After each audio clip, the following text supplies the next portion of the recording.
Olá, boa tarde.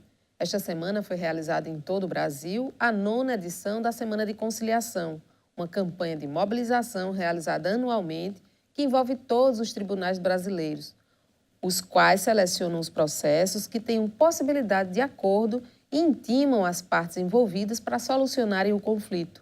Este é o assunto de hoje do programa Tema Jurídico, que está começando agora.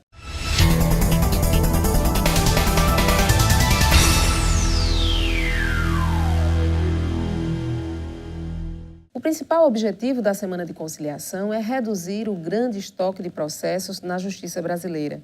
A Facisa tem um papel fundamental nesse processo, já que abriga o Centro de Conciliação, Mediação e Arbitragem em parceria com o Tribunal de Justiça da Paraíba. Para falar sobre o assunto, convidamos o juiz, diretor do Núcleo de Conciliação do Tribunal de Justiça da Paraíba, o senhor Antônio Carneiro. Boa tarde, seja muito bem-vindo. Carla, eu que agradeço o convite e estou à disposição. É um prazer tê-lo aqui conosco. E, para começar, a gente queria saber do senhor quantos atendimentos, em termos de número, como é que está o número de atendimentos que a gente tem lá no Centro de Conciliação e o percentual de casos resolvidos.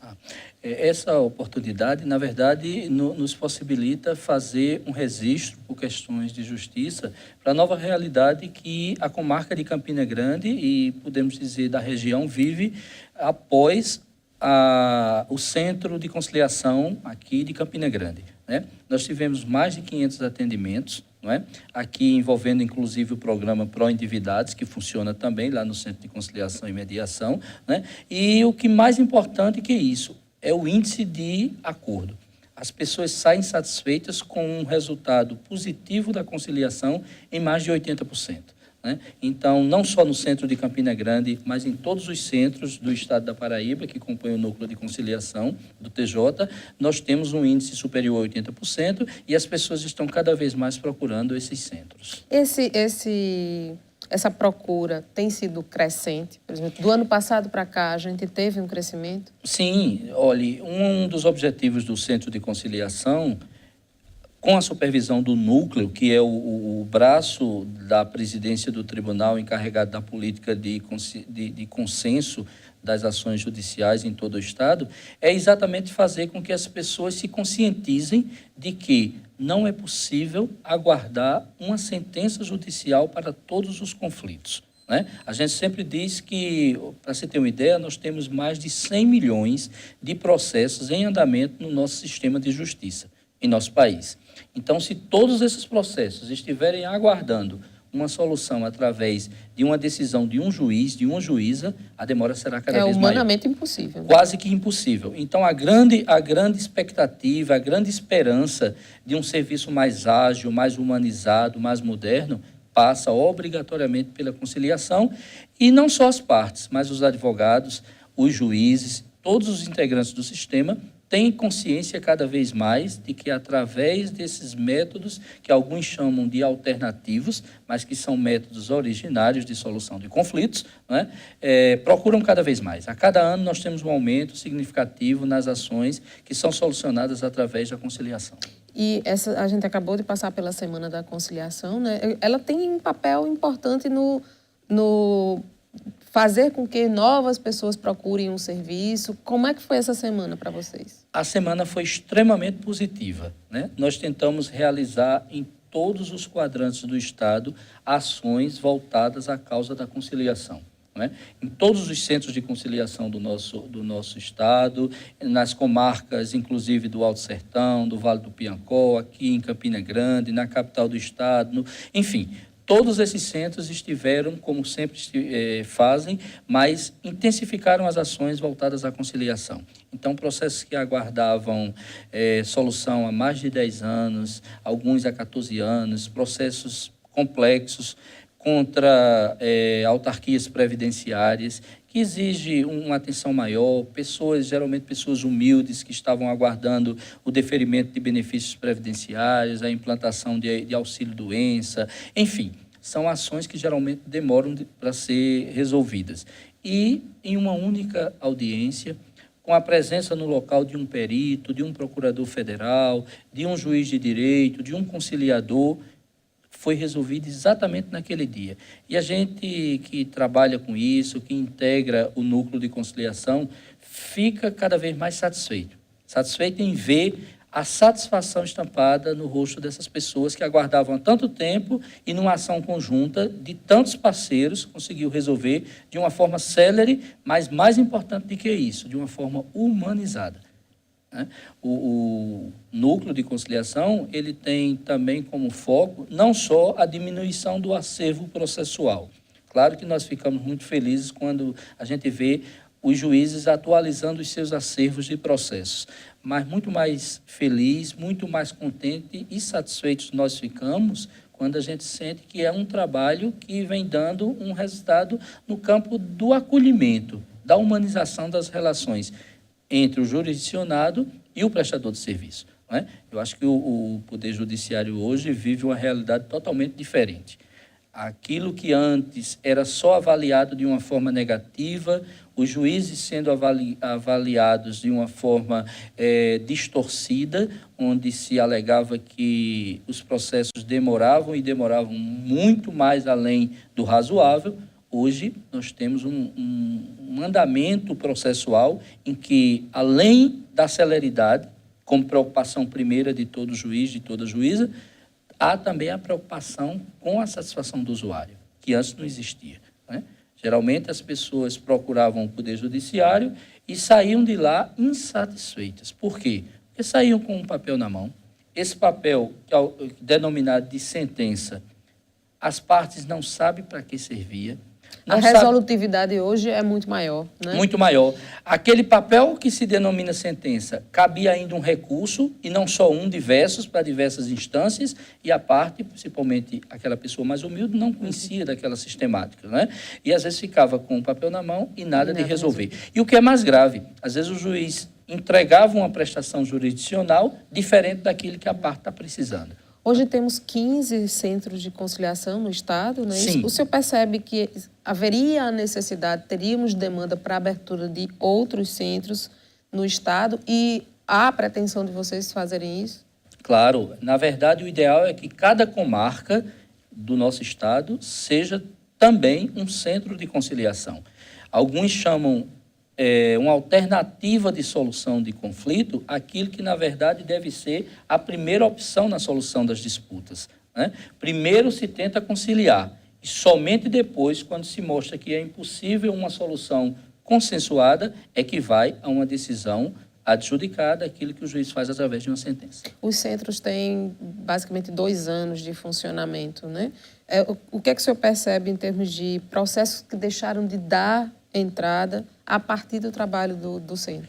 Olha, nós podemos dizer que nesses últimos 4, 5 anos, onde a cultura da pacificação, onde o trabalho propriamente da causa da conciliação foi implantado aqui no estado da Paraíba, nós podemos dizer que resultados extraordinários nós temos obtidos, né? Cai gradativamente o número de processos que deveriam ter sido ajuizados, né, e não foram por conta da intensidade das ações pré-processuais. Para se ter ideia, nós temos aqui em Campina Grande e também na capital do estado o programa Pró-Endividados, que nada mais é do que tentar fazer com que esses consumidores que têm causas, seu nome está negativado ou alguma pendência relacionada ao direito do consumidor, tente resolver antes de entrar na justiça. Obviamente que no âmbito da justiça, em um acordo homologado por uma autoridade do judiciário, de uma forma mais informal, sem toda a burocracia própria do processo comum, e isso tem dado resultado muito interessante. Tá, joia. Vamos fazer um intervalo e a gente volta daqui a pouco.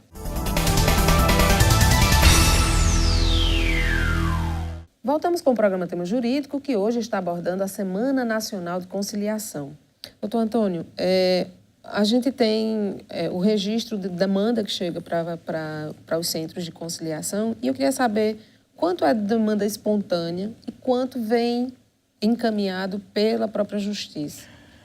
Olha, Carla, essa sua pergunta me dá a oportunidade de fazer uma consideração bastante importante com relação ao nosso esforço, né, de difundir a causa da conciliação. nós temos aquilo que nós denominamos de fase pré-processual. São aquelas pessoas que procuram os centros de conciliação, mesmo sem ter um processo em andamento, mas tem o conflito, tem a disputa e quer resolver através de uma conciliação. E há aqueles casos em que as pessoas estão angustiadas, estão atormentadas por uma solução que tarda muito a chegar, que é exatamente são aqueles processos em que eles aguardam há tanto tempo uma solução e não vem. Isso em diversas áreas, seja direito do consumidor, seja direito de família, seja direito de processo patrimonial, enfim. A questão mais simples possível, nós temos que entender que aquela questão é a questão da vida daquela pessoa. E se eu tivesse que ser provocado numa perspectiva numérica para lhe dar um quantitativo, eu diria que hoje mais de 70% são processos que já estão em andamento, né? São processos que já estão em andamento, aguardando uma solução. E é responsabilidade do sistema de justiça, do Poder Judiciário, prestar essa jurisdição o mais rápido possível. 30% são pessoas que não têm essas ações, mas que pretendem que o Poder Judiciário resolva em uma fase que nós denominamos, como já disse, pré-processual. Enfim, nós estamos trabalhando para que as pessoas cada vez mais se apoderem, né, de mecanismo de solução de conflito, de ferramentas técnicas, enfim, de uma teoria mais apurada, fazendo com que as pessoas abandonem o amadorismo e passem a ser profissionais da conciliação, não é? E aí entra a academia, aí entram as universidades, que são nossas parceiras em todos os quadrantes do Estado. Todas as universidades têm dado um contributo extraordinário à causa da conciliação em parceria com o Tribunal de Justiça. Mas todas, como a Facisa, mantêm uma disciplina sobre conciliação e arbitragem? A Facisa tem sido pioneira, né? Aqui, acredito que um dos primeiros centros que foi inaugurado aqui no nosso estado foi exatamente o da Facisa, com a implantação, inclusive, da disciplina específica na grade curricular. Nosso esforço é fazer com que todas as academias, todas as universidades, todas as instituições de ensino tenham, de uma forma regular, a disciplina para todos os seus alunos. Porque o ensino da ciência jurídica no nosso país passa hoje por uma verdadeira revolução. E eu posso dizer que essa revolução não é só no ensino da ciência jurídica, mas dizer do Poder Judiciário, né? Porque se formam profissionais, se formam advogados como verdadeiros guerreiros, como verdadeiros batalhadores de uma causa. E o bom advogado é aquele que ganha a guerra, que ganha a causa. Então, um ganha e outro perde. E o nosso esforço é fazer com que mostre-se que os dois podem ganhar. Não existe a necessidade de um perder, né? Todos podem ganhar através da conciliação, né? Há um conflito, as duas partes obrigatoriamente não precisam, uma está certa e outra errada, ambas podem ter seus direitos, e através de um consenso, através de técnicas próprias, uma capacitação que vem sendo realizada de uma forma muito intensa pelo núcleo de conciliação, esses conflitos vão sendo resolvidos. E o que é mais importante, vão sendo solucionados sem deixar resíduo, não é? O que é isso? Geralmente as pessoas entram com ações na justiça, o juiz dá uma sentença, resolve o processo, extingue o processo e o conflito continua, não é? Por quê? Porque houve uma litigiosidade e aquilo não foi tratado como solução de conflito. Então, através da conciliação é diferente, são utilizadas técnicas próprias, as partes têm o direito de falar e, mais que isso, têm o direito de serem ouvidas, né? O que no sistema tradicional é um pouco difícil. Mas atualmente o senhor diria que os advogados, a maioria pelo menos, já assimilou, essa maioria já assimilou o novo paradigma? Olhe, o caminho é muito longo, né? Nós temos ainda um caminho muito longo a trilhar, né? Como eu já disse, nós estamos trabalhando nas academias, tentando ainda modificar as grades curriculares, E mudança de paradigma não é coisa fácil de se conseguir, né? Durante toda uma geração, o ensino jurídico foi nesse sentido, de fazer com que os advogados enfrentassem uma batalha. Então, não vai ser da noite para o dia que esses advogados vão aderir à causa da conciliação, a técnicas alternativas de solução de conflitos, através de mediação, de conciliação, de arbitragem, de negociação, com tanta facilidade. os advogados têm sido também nossos parceiros e nós estamos tentando cada vez mais trazer, não é, através das seccionais da Ordem dos Advogados do Brasil, fazer com que os advogados entendam que podem ganhar em todos os sentidos e numa acepção mais ampla com a causa da conciliação. Eles podem transformar, inclusive, seus escritórios de advocacia em centros de conciliação, levando ao Poder Judiciário, quando necessário, apenas causas complexas em que depende do Estado para solucionar. E as causas que não dependem tanto, que as próprias partes podem solucionar através de uma conciliação, levar ao Judiciário, se for preciso, apenas para uma chancela, para uma homologação. As causas que costumam aparecer durante a semana de conciliação, ou mesmo ao longo de todo o ano, elas são recorrentes em Campina Grande, no Estado, no país, elas se repetem? Sim, são as mais diversas possíveis, né? Direito do consumidor bate todos os recordes, as partes ajuizam ações de uma forma muito intensa contra operadoras de telefonia, né? Prestadores de serviços de uma maneira geral. Enfim, direito do consumidor que sempre vem em primeiro lugar. Mas nós temos um número muito considerado de ações de família, né? As pessoas têm muitas questões familiares que precisam ser resolvidas pelo Poder Judiciário, né? Mas as causas patrimoniais, com certeza, elas vêm em primeiro lugar. Ok.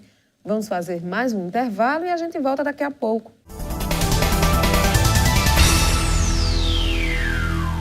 Voltamos com o programa Tema Jurídico, que hoje está abordando a Semana Nacional de Conciliação e as ações do Centro de Conciliação e Mediação da Facisa.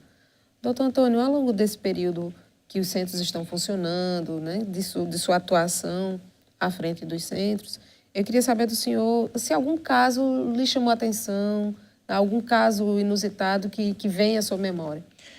Quem trabalha com conciliação, viu, Carla, não só no núcleo de conciliação, nos diversos centros, mas no próprio dia a dia da justiça, e eu sempre digo que a causa da conciliação é a parte doce da justiça, né? Nós tentamos sempre conciliar, tentar aflorar os sentimentos das pessoas para que chegue a um consenso, né? Mas se deparar com um processo em que já se arrasta no sistema de justiça há mais de 20 anos, portanto, mais de 2 décadas, as pessoas se degladiando.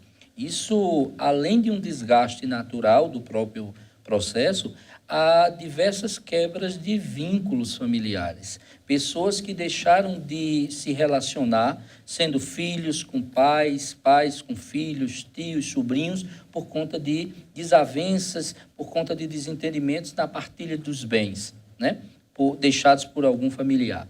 E quando você se depara com processos volumosos, com diversos incidentes processuais, com diversos recursos, qualquer juiz sente uma dificuldade de enfrentar aquele processo. Por quê? Diversas sentenças, diversas decisões têm que ser proferidas para solucionar aqueles diversos incidentes processuais. Isso demanda tempo, há um rito processual para cada demanda e não é tão fácil assim de resolver. Processos com muitas pessoas envolvidas, que têm que ser intimadas todas elas, todos os advogados, enfim. Para conduzir um processo desse tipo, em que envolve não só complexidade processual, mas diversos sentimentos humanos, não é? Sendo ali tratados naqueles autos, o juiz sente dificuldade, porque o juiz é um ser humano também como qualquer outro, né? Que sente, que sofre, que sente angústias, que sente desesperança, que sente também felicidade ao ver a solução daquelas questões. Enfim, o juiz termina tendo um envolvimento emocional muito forte com aqueles processos, por mais que se fale em imparcialidade do juiz, equidistância, mas o juiz é um ser humano. O magistrado, a magistrada, ela carrega sobre os ombros uma responsabilidade extraordinária, não é? Por conta da parcela de poder do Estado para a solução desses conflitos. Então, o que acontece é que esse caso específico que eu me refiro, quando você começa a dar oportunidade para que as partes se manifestem num ambiente mais aprazível, não é? Sem correria, o juiz chegando à sala de conciliação, sentando à cadeira que lhe sobrar, não é? Que lhe sobrar, se apresentando, perguntando às partes como querem ser tratadas, qual o nome com que eles devem ser tratados, enfim, criando um ambiente de credibilidade, de confiança, as coisas começam a fluir. E quando o juiz nota que é preciso que ele fale cada vez menos e ouça cada vez mais, melhor ainda. Então, nesse caso específico, nós tivemos que deixar que as partes gastassem todo o tempo possível e o juiz dando uma atenção especial a cada uma delas, para que elas derramassem suas mágoas, né, suas angústias, e as coisas começam a ter efeito. Uma verdadeira promoção da cultura de paz. Da cultura de paz. E ali, nesse caso específico, nós descobrimos que uma das partes principais do processo, que era o cidadão que havia perdido a esposa e por conta disso estava vendo a partilha dos bens, ele já estava com uma idade bastante avançada e, por coincidência, feliz ou infeliz, naquele dia daquela sessão de conciliação, ele estava internado em um hospital e em um estado de saúde crítico. Né? Eu não sei se esse fato contribuiu ou não para a solução amigável, mas o que é fato é que estavam todos bastante emocionados com aquela situação e que foram abrindo mãos... Mais flexíveis, né? Mais flexíveis. Diversos incidentes foram resolvidos, alguns pediram desistências e o que é fato é que o acordo foi selado. Né? Cada um ficou com uma parte da divisão dos seus bens e, ao sair da sala de audiência, todos foram convidados a ir até o hospital visitar o parente, inclusive o juiz foi junto, para garantir que ninguém mais ia brigar. Êxito pleno. Êxito pleno e o processo foi solucionado, né? O processo foi solucionado, mas a satisfação para quem conduziu, muito mais do que a extinção de um processo, uma estatística, é a satisfação das partes. Elas vão sair do sistema e vão fazer a propaganda de que o serviço foi positivo, que as coisas funcionam. Quem está passando por problema semelhante e quiser trilhar esse caminho, como é que deve fazer? Aqui em Campina Grande, não é? Ali no bairro da Prata, nós temos o Centro de Conciliação e Mediação da Facisa. Não é? Nós temos lá grandes profissionais, grandes magistrados, à frente a doutora Ivna Mozart, a doutora Débora, não é? São pessoas que são altamente envolvidas com a causa da conciliação e, por que não dizer, a causa da justiça, e estão lá para atender a todos. Toda a equipe do Poder Judiciário, de servidores da própria universidade, com conciliadores capacitados, conciliadores que já foram treinados pelo próprio núcleo de conciliação para receber e receber bem. Não é? Para receber, e não digo receber, mas acolher da melhor forma possível, para que as pessoas que nos procurem possam dizer que tiveram um atendimento, acima de tudo, humanizado, eficiente e rápido, para solucionar o conflito. Doutor Antônio, parabéns pelo trabalho. Eu agradeço a sua vinda aqui ao programa e abro o espaço para o senhor fazer as suas considerações finais. Pois não, eu que sempre digo em todas as oportunidades que nós temos de dizer que o sistema de justiça vive hoje uma grande revolução. A revolução da causa da conciliação, não é? Fazer com que as pessoas se sintam cada vez mais protegidas pelo Poder Judiciário, não é? Todas as pesquisas, quando perguntados sobre o Poder Judiciário, as respostas são negativas. Se eu perguntar o que lhe vem à mente quando fala em Poder Judiciário, as pessoas vão logo falar em morosidade, porque se demora muito para prestar o serviço, não é? Por diversas questões que, às vezes, até não depende apenas de nós que integramos o Poder Judiciário, não é? Mas, por outro lado, e para a felicidade nossa, quando a pesquisa é feita de outra forma e se tenta avaliar não o sistema judiciário como um todo, mas os magistrados, a resposta é positiva. Se, quando perguntado a respeito dos juízes e das juízas que integram o Poder Judiciário, as respostas geralmente são altamente de confiança, de credibilidade e, mais ainda, de esperança. E isso nos enche de responsabilidade no sentido de fazer com que essa prestação de serviço seja cada vez mais humanizada, mais rápida e mais moderna. É isso que a sociedade exige e é isso que nós estamos lutando para conseguir. Construindo uma nova imagem para o Poder Judiciário. Obrigada. E obrigada a você também pela sua audiência na TV Itararé e nosso canal no YouTube. Bom final de semana e até sábado que vem com mais um tema jurídico da Facisa.